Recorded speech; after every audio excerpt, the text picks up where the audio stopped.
The distress call began like so many others. Static, a flicker of voices, coordinates rattled off in a rush. The relay officers, accustomed to pirate skirmishes and border disputes, almost dismissed it, until the screams cut through the noise. "They're inside. Bulkheads are failing. Gods help us, they're cutting through the..." The transmission dissolved into a screech of metal being torn apart, like an entire starship was being ripped open by claws. The channel fell silent. The listening post hovered on the edge of territory, its crew already shaken. Protocol demanded immediate reinforcement requests, but the reports were too fragmented to make sense. The Fifth Fleet had been patrolling the Orion Rim, one of the Empire's strongest forces. And now, nothing, no signals, no ships returning to dock, just an expanding graveyard of unanswered beacons.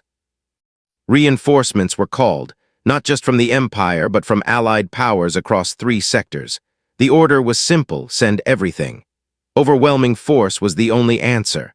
The threat, whatever it was, had annihilated one of the galaxy's strongest fleets in under an hour. And then, days later, something arrived.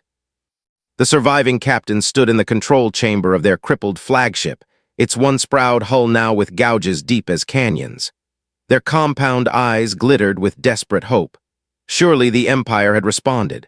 Surely dreadnoughts were coming, bristling with weapons that could sterilize moons. The void rippled with a fresh hyperspace emergence. A shape unfolded, stretched thin by the distortion. The aliens leaned forward, and then they froze. It wasn't a dreadnought. It wasn't even a proper warship. A battered human carrier limped into, its hull mottled with patched plating and scorch marks. The ship's drive wake flickered like a dying torch. By galactic standards, it was barely more than a relic, an antique from a species still clawing for relevance on the interstellar stage. The command chamber erupted in bitter laughter. "This is what the humans send," hissed Admiral Krall, mandibles clicking in disdain. "A floating coffin, they mock us." The others agreed. Humanity was the youngest of the races, reckless, underarmed, and infamous for flinging themselves into wars they couldn't possibly win. They had expected armadas, shields layered like fortress walls, fleets that could blot out stars. Instead, they had this. The humans hailed them. The screen flickered to life, revealing a tired, unshaven officer in a patched uniform. His eyes, though, were sharp. "This is Captain Elias Ward of the UNS Resolute. We received your call." The chamber bristled with indignation. Admiral Krall's mandibles clattered like snapping bones. "One ship. Where is your fleet? Where are your war engines?" Ward leaned forward, the barest hint of a smile at the corner of his mouth. His voice was calm, almost casual, too casual for a man addressing a room full of terrified alien officers. "Before we talk about fleets," he said, "I need to know something." His gaze swept across them, steady, unwavering. What direction were they coming from? The question silenced the chamber. It wasn't the demand of someone expecting rescue. It was the question of a hunter, one who had tracked monsters before. For the first time, they noticed the carrier wasn't alone. Small craft deployed from its launch bays, not sleek interceptors, but grim, boxy gunships, their hulls painted with names scratched in rough lettering. They didn't form elegant patterns like fighter wings. They spread out like predators staking ground. The officers shifted uneasily. Humanity hadn't come with overwhelming force.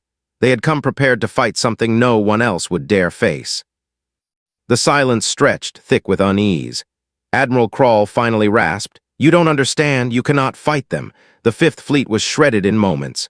Entire cruisers split open like carcasses. We begged for dreadnoughts for armadas. And you send this. Ward's eyes didn't waver. "You called for backup, now you've got us." The transmission cut, and the Resolute turned its prow toward the battlefield. Engines flared, and the battered carrier advanced without hesitation into the graveyard of ruined ships. They watched in stunned silence. For the first time, it wasn't clear who the true monsters would be in the battle to come. The Resolute glided into the shattered remains of the Fifth Fleet. The officers aboard their battered flagship fell silent as the human carrier threaded the graveyard of steel. There was no battlefield chatter, no warning buoys, no survivors. Just wreckage. the kind of wreckage that didn't make sense. Cruisers were split down the middle like fruit cleaved by a blade. Destroyers hung in pieces, jagged hull plating curled outward as though something had exploded from inside.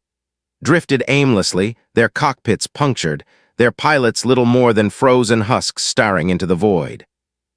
The comms filled with the hum of static. It wasn't interference. It was the recorded moan of torn hulls rubbing against themselves, metallic echoes carrying across kilometers of space. From the bridge of the Resolute, Captain Ward stood with arms crossed, studying the chaos.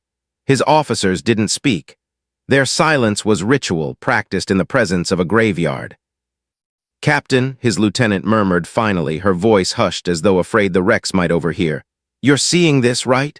This wasn't a fleet battle, no plasma scoring, no organized fire lines. It's like they were picked apart."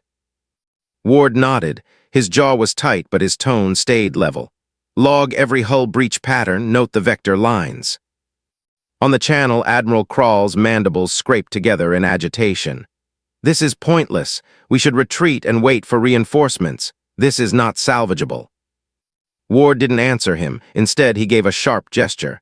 "Deploy recon squads. I want boots inside those wrecks." The order struck them like a blow. Their compound eyes widened. "Inside?" Krall hissed. "Are you insane, human? Those ships are tombs. We heard the last screams. Nothing lives in there." Ward's voice was quiet, almost conversational, but with steel beneath it. "Something does." The Resolutes launched, stubby gunboats that rattled from age but still moved with predatory intent. Each bore human marines, helmets sealed, weapons clutched, armor from a dozen prior wars. It looked like madness, willingly stepping into the belly of broken ships haunted by killers. But the humans didn't hesitate. Inside the carcass of the cruiser, the boarding squad advanced through darkness. Their boots clanged against shredded deck plates. Emergency lights flickered weakly, painting corridors in bloody hues. Air had long since vented, leaving only the silence of death. Sergeant Cole led the way, rifle raised. His squad moved in perfect formation, every corner checked, every shadow scanned. They weren't looking for survivors, they were looking for patterns. "Bulkheads torn outward," Cole muttered, his voice a low growl over comms. He ran a gloved hand along the warped steel. "Not weapons fire. Something punched through here, ripped the plating wide like tin." Behind him, Private knelt over a skeletal body, half fused to the wall by melted armor. "This wasn't decompression. Look at the cuts. Jagged, claws maybe." The squad kept moving. From the flagship, Admiral Krall and his officers watched the live feed. Their mandibles clicked in disbelief. These humans weren't afraid. They weren't even hesitant. They studied the wreckage the way a predator studies tracks in the dirt. Then movement. A shadow flitted across a corridor camera. The feed warped, static scratching across the screen. For an instant, a shape loomed too fast, too large, limbs like scythes. Then it was gone. Cole froze, hand raised. His squad formed a circle, rifles sweeping. The feed cut in and out, glimpses of motion in the dark. "Contact," Cole whispered. The chamber erupted into panicked voices. "Pull them out," Krall barked. "Get them out before they're slaughtered." But Ward's voice cut cold over the channel. "Hold formation, Sergeant. Don't chase. Make them come to you."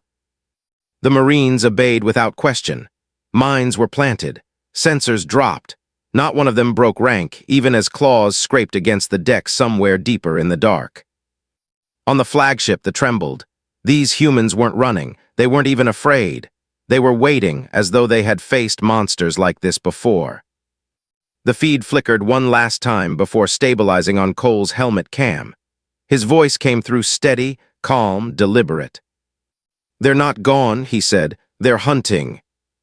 And the way he said it, not with fear but with certainty, chilled them more than the monsters ever could. The stillness broke like glass. Sergeant Cole's squad crouched in the ruined corridor, weapons steady. The sound had come again, claws against metal, slow, deliberate, a predator circling its prey. Private whispered over comms, movement on the aft corridor, bigger than a man. Cole's visor glowed faint blue as he flicked through thermal readings, nothing but cold void and frozen corpses. No heat signatures, no breath, yet the sound persisted, scraping closer. "Stay sharp," Cole muttered. "They're testing us." On the flagship, Admiral Krall leaned toward the feed, mandibles trembling. "Testing you? You talk like you know these things." Captain Ward's voice cut through, calm and razor-sharp. "They're hunters. Hunters probe before they strike. Watch." The corridor fell into silence. Then, without warning, the shadows moved. Something lunged from the ceiling, an impossible blur of chitin and claw. 2 meters of armored muscle, its body glistening like obsidian, mandibles snapping. Fired first, the sharp report of a slug rifle cracking through the void. Sparks burst from the creature's hide, but it barely slowed. Cole barked, "Hold line." The squad unleashed a storm of fire, bullets punching into the beast's chest. Energy weapons from the had barely scratched these things, but human slugs drove deep. The monster shrieked, a sound that rattled bones even through sealed helmets. It slammed into the formation, claws raking, armor screeching. Private Juno went down, blood spraying in zero-G, but before the beast could finish her, Cole rammed a demolition charge against its ribs and shoved hard. Clear. The squad dove aside. The charge detonated, tearing the creature apart in a silent flash of gore and shrapnel. Its carcass spun down the corridor, shredded into black fragments. The feed erupted with static before stabilizing on Cole's visor. His breathing was heavy but steady. One down, they bleed. On the flagship, the chamber erupted in shock. None of their elite soldiers had lasted seconds against the predators. But the humans, they stood, regrouped, and advanced deeper into the wreck without hesitation. Admiral Krall snarled, half in awe, half in anger. "Madness! They fight these demons as if it is nothing." Ward's reply was flat, cold. "Because it's not nothing, it's Tuesday." The squad pressed forward. Every shadow felt alive, every corridor an ambush waiting to happen, and the ambushes came. More of the creatures attacked in coordinated bursts, crawling along ceilings, bursting from ruptured walls. Their hides shimmered with biometallic sheen, impervious to most weapons. But the humans adapted. They aimed for joints, for gaps in armor, for mouths and eyes. They laid traps, pulling monsters into choke points before detonating mines. For every Marine that fell, 2 beasts went down with them. From the safety of their flagship, the officers trembled. These were supposed to be galaxy-ending predators, unstoppable and merciless. Yet the humans fought them like they'd trained for this day all their lives. "Impossible," one officer hissed. "No one has ever faced them and lived." "Wrong," Ward corrected grimly. "You just never looked at the survivors." Half an hour into the boarding, Cole's squad reached the shattered hangar bay. It was massive, open to the void, littered with wrecked. And clinging to those wrecks, waiting in silence, were dozens of glowing eyes. "Ambush," Cole muttered. The feed shook as the beasts launched all at once, a tide of claws and fangs surging toward the Marines. Gunfire erupted, grenades flared, the hangar becoming a storm of fire and steel. Marines fought back-to-back, every movement drilled, every sacrifice calculated. Dragged a wounded comrade behind cover while Cole lobbed charges into the densest clusters. Explosions shredded void and flesh alike, but the monsters kept coming. "Too many," yelled. "Then make it count," Cole growled. The feed cut to static as a beast tackled Cole into the wreckage. For a moment, all the saw was chaos. Blood, steel, and shrieking monsters tearing through men and women who refused to yield. And then through the haze, Cole's voice came calm and steady, defiant even as his armor bled. "Captain, tell command we've got confirmation. They're not unbeatable, you just have to be willing to bleed them." On the flagship, the officers stared in stunned silence at the feed. The impossible had happened. The monsters had been stopped, forced back, not destroyed, but checked.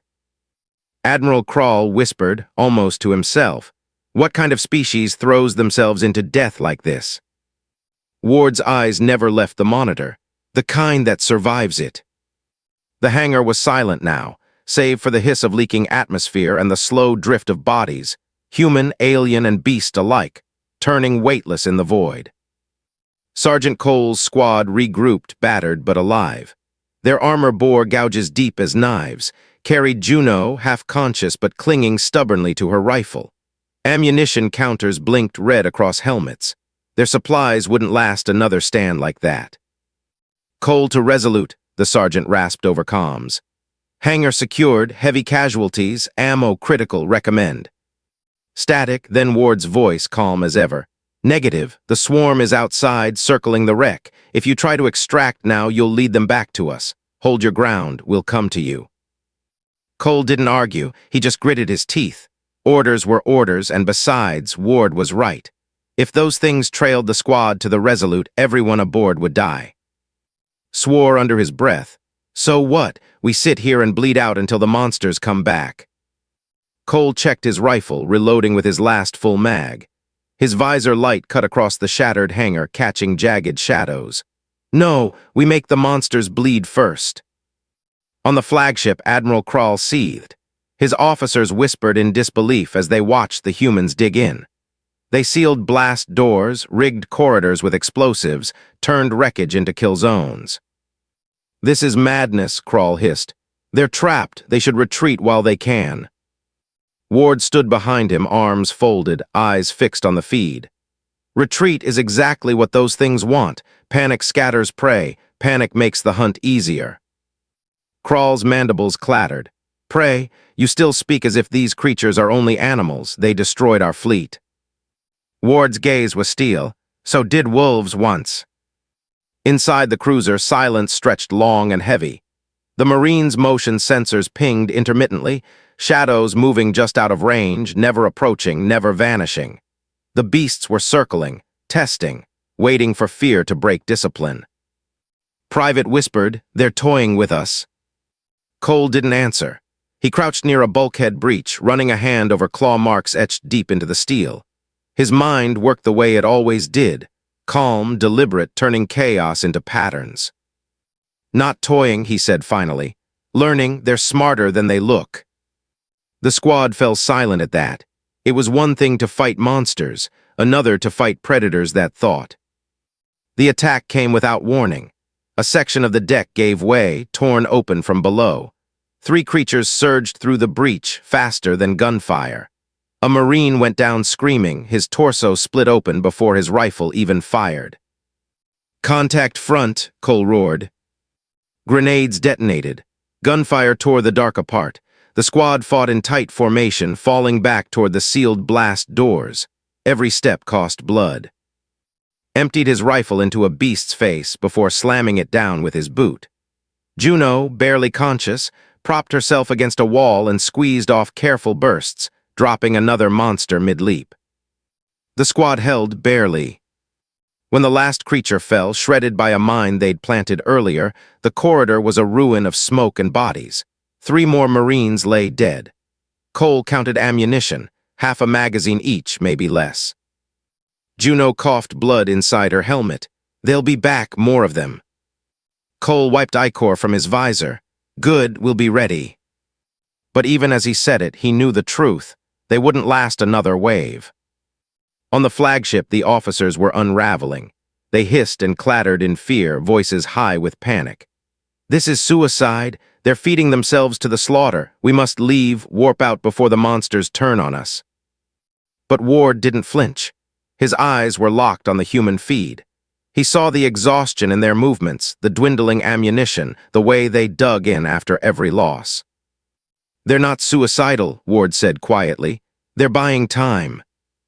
"Time for what?" Krall spat. Ward's lips thinned. "Time for us to learn." Back inside the wreck, the Marines sealed the corridor again. Cole leaned against a wall, his armor slick with blood, some his, some not. He looked at the faces of his remaining squad. Hard, tired eyes stared back. Not one of them spoke of retreat. "They're coming again," said finally, his voice low. Cole nodded. "Then we keep fighting, not because we can win, because we're the line between them and everyone else." The motion sensors began to ping again. Dozens of signatures, this time closing fast. The monsters were coming in force. And the humans braced, trapped in the dark with the enemy, determined to prove the beasts weren't the only predators in the galaxy. The second wave came like an avalanche. Metal screamed as bulkheads split. The corridor's steel teeth tore open, and the swarm poured through, dozens of black forms writhing over each other, claws carving the deck as though it were cloth. Their shrieks tore through comms, a psychic howl that rattled even veteran nerves. Sergeant Cole didn't bother shouting orders. His squad already knew the drill. Rifles barked, grenades flared, mines detonated in thunderous bursts. The first rank of monsters fell in a storm of blood and chitin, but more came behind them, faster, angrier. "Hold line," Cole roared, slamming another mag into his rifle. Private emptied his weapon until the barrel smoked, then drew his combat knife without hesitation. He slashed at a lunging beast's throat, sparks flying as steel kissed alien armor. The monster backhanded him, hurling him down the corridor. Juno fired from the floor, her hands trembling with blood loss, yet every shot placed with surgical precision. One beast fell shrieking, its eyes shattered. Another stumbled as a slug drove into its open maw. Still they came. One Marine, a kid barely old enough to shave, was caught in the claws of a beast twice his size. It lifted him like a doll, armor screeching as mandibles pierced his. His screams cut the air until they didn't. Because the Marine was laughing. Through the squad comms, his voice broke in, ragged but clear. "See you bastards in hell." Cole's eyes widened. "No." The Marine slammed his hand against his chest unit. A satchel charge blinked red. The explosion swallowed the corridor. Beasts, steel and flesh alike shredded in a fireball that rocked the cruiser. Cole's visor feed went white, then static. When it cleared, silence reigned. Smoke drifted through the ruined corridor, flames flickering weakly in the vacuum. Pieces of beasts and man alike floated in the airless dark. The squad staggered to their feet. They were fewer now, wounded, bleeding, but alive. Juno whispered, he did it." Spat blood, his voice shook with something halfway between grief and awe. He dragged 3 of those things with him. Cole reloaded in silence. He didn't correct them. It hadn't been 3, it had been 5. On the flagship, the officers had fallen utterly silent. Not even Admiral Krall found words. They had seen soldiers die before, screaming, running, breaking. But this, a being willing to strap explosives to his chest and detonate himself inside the maw of a nightmare. Krall's mandibles clicked uncertainly. They sacrificed themselves willingly, without command, without honor rights. Ward didn't turn his head. His eyes remained fixed on the smoking corridor feed. His voice was quiet, almost reverent. "They don't see it as sacrifice. They see it as currency. Blood traded for time, one life to save the others, one death to buy the kill." Krall recoiled. "That's barbaric." Ward finally looked at him. "No, that's human." The survivors pushed deeper into the wreck. Every corridor reeked of charred metal and alien ichor. They moved like ghosts, eyes hard, steps sure. Each trap laid, each corridor sealed, each demolition charge armed with cold precision. Cole paused at a junction, helmet light reflecting off claw marks deeper than his arm. He studied them in silence, then pressed a fresh charge against the wall. "Captain," he said over comms, "they're adapting, coming harder each time. They're not just animals, they're learning." Ward's reply was calm, steady as stone. "Then keep teaching them the price." The beasts came again, cautious this time. They stalked the shadows, testing traps, circling, snarling in the dark. But the Marines were waiting, every movement answered with fire, every overreach punished with steel. And yet in the silence between clashes, the squad could feel the truth pressing in. They were running out of ammunition, running out of explosives, running out of men. Juno coughed blood inside her helmet. "We can't keep this up." Cole's answer was flat, unflinching. "We don't have to. We just have to last long enough for them to realize we're not prey." As if in answer, motion sensors flared red again. Dozens of signatures, maybe hundreds, the swarm was regrouping. Cole looked at his remaining squad. Eyes hollow, armor, weapons low on rounds, and yet not one of them broke, not one of them flinched. "Positions," Cole ordered. We bleed them until the galaxy learns what it means to fight humans. On the flagship, Admiral Krall whispered in a voice filled with both dread and awe. What kind of people are they? Ward's answer was simple, the kind that makes monsters afraid. The third wave never came. For hours, the Marines waited in silence, weapons aimed at the shadows, every nerve stretched taut. The motion sensors pinged intermittently, faint echoes on the edge of range, but no attack followed. They're watching, muttered, voice hushed, haunted, waiting for us to run dry. Cole didn't answer. His eyes swept the black corridors beyond their barricade. He could feel it too. The predators weren't gone, they were studying. When the attack finally came, it wasn't an assault. It was a probe, one beast, larger than the rest. Smarter.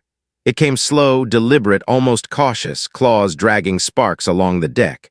Its eyes glowed faint in the dark, unblinking. The Marines didn't fire, not immediately. Cole raised his hand. Don't kill it, drop it.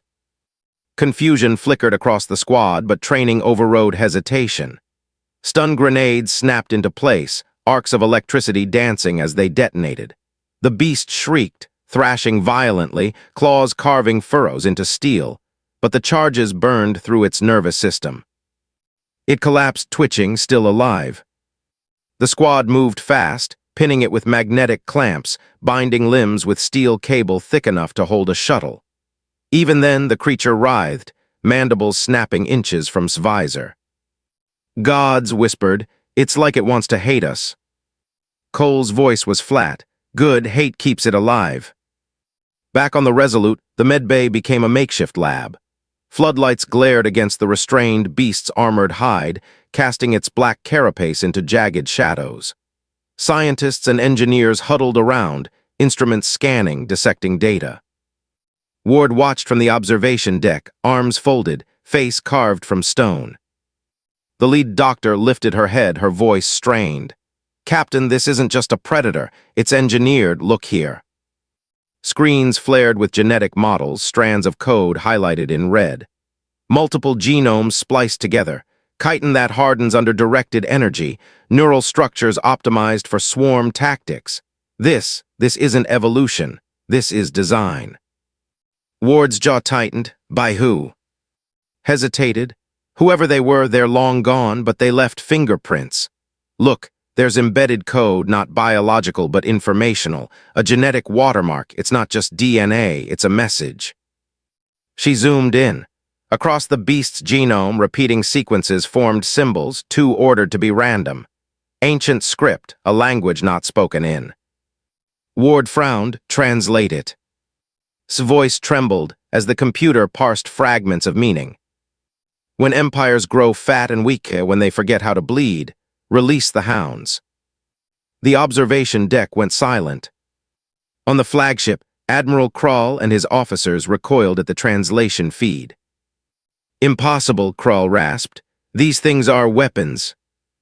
Ward's voice was cold. Not just weapons, a fail-safe, a cleansing fire meant to remind civilizations what fear feels like. Krall's mandibles clattered in outrage. Then why us? Why the Fifth Fleet? Ward turned his gaze on him, steady and merciless. Because you forgot how to fight. You let machines think for you. You built fleets that crumbled the moment they faced something that didn't fear plasma fire. You're not alone. Every empire out here is soft, dependent, predictable. And you humans, Krall demanded, what makes you different? Ward's eyes hardened. We never had the luxury of forgetting. In the medbay, the beast thrashed suddenly, clamps groaning. One arm snapped free, claws slashing toward before a rifle cracked. Stood in the doorway, gun smoking, expression grim. The beast's limb fell twitching to the floor. Stared, shaken. It wasn't supposed to be conscious under stasis. Cole's voice came from behind her, low and steady. Then stop treating it like an animal. Start treating it like an enemy. Hours later, Ward stood alone with the restrained beast. Its mandibles clicked softly, almost rhythmically. Not random, not noise. A code. Ward leaned closer, studying its movements, every click etching into his memory. His stomach turned. It wasn't warning, it wasn't defiance. It was communication. He keyed his recorder, voice a whisper. They're not just hunters, they're scouts, and if scouts are here, the hounds aren't done yet.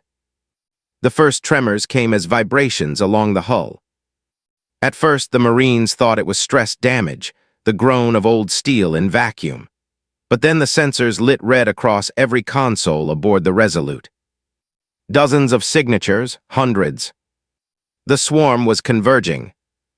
Ward stood on the bridge, hands clasped behind his back as the tactical displays drowned in hostile markers.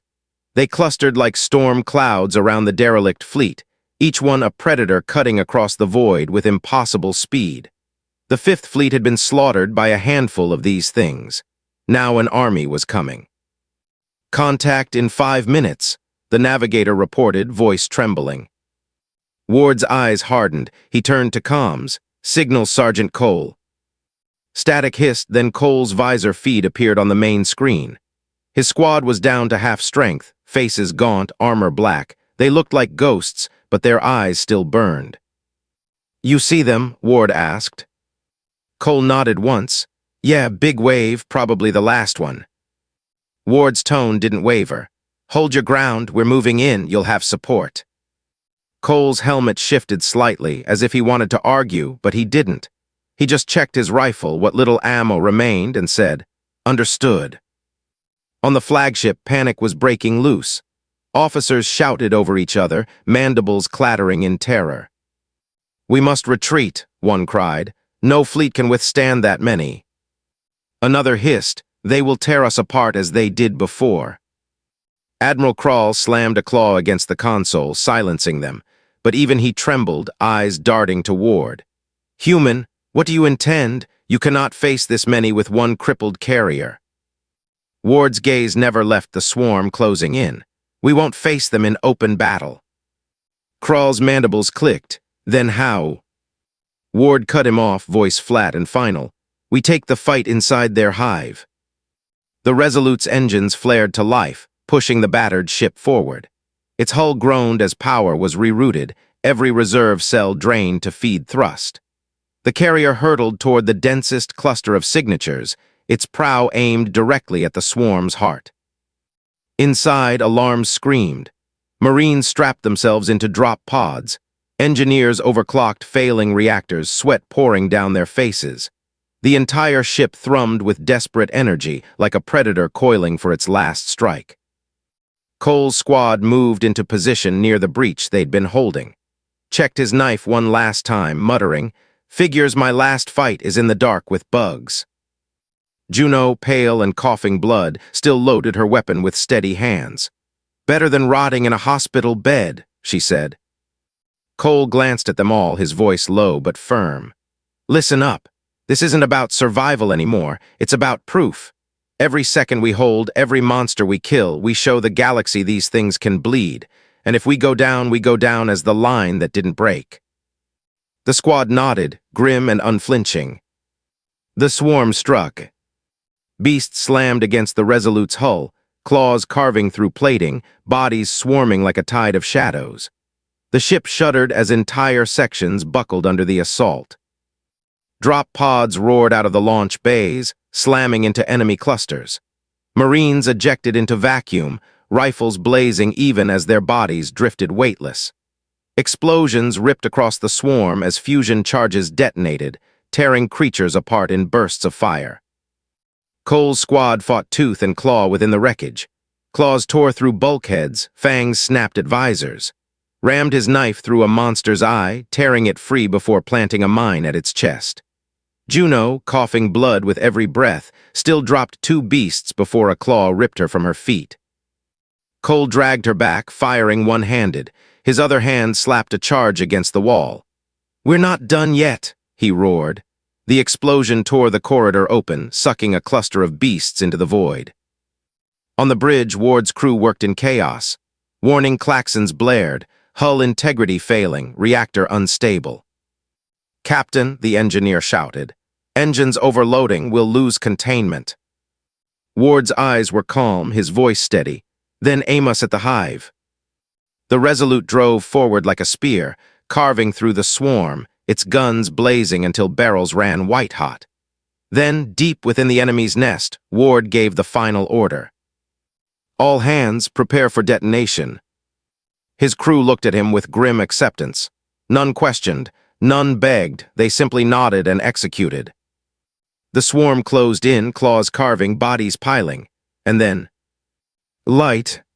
The Resolute's reactor went critical, exploding in a controlled overload that ripped through the hive in a star-bright flare.